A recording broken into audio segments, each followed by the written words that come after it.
आदिदेव नमस्तुभ्यं प्रसीद मम भास्कर दिवाकर नमस्तुभ्यं प्रभाकर नमोस्तुते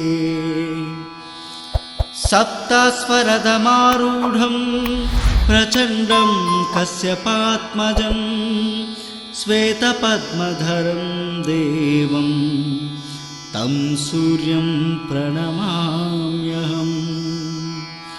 लोहितं रथमारूढं सर्वलोकपितामहं महापापहरं देवं तं सूर्यं प्रणमाम्यहम् त्रैगुण्यं च महासूरं ब्रह्मविष्णुमहेश्वरं महापापहरं देवं तं सूर्यं प्रणमाम्यहम् बृंहितं तेजसां पुञ्जं वायुराकाशमेव च प्रभुत्वं सर्वलोकानां तं सूर्यं प्रणमाम्यहम् बन्धूकपुष्पसङ्कासं हारकुण्डलभूषितम् एकचक्रधरं देवं तं सूर्यं प्रणमाम्यहम् विश्वेशं विश्वकर्तारं महातेजःप्रदीपनं महापापहरं देवं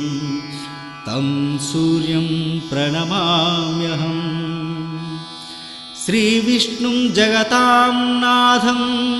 ज्ञानविज्ञानमोक्षदं महापापहरं देवं तं सूर्यं प्रणमाम्यहम् सूर्याष्टकं पठे नित्यं ग्रहपीडाप्रणाशनम् अपुत्रो लभते पुत्रं दरिद्रो धनवान् भवेत् अमिषं मधुपानं च यः करोति रवेद्दिने सप्तजन्म भवेद्रोगी जन्म जन्म दरिद्रता स्त्रीतैलमधुमांसानि ये त्यजन्ति रवेद्दिने न व्याधिशोकदारिद्र्यं सूर्यलोकं स गच्छति।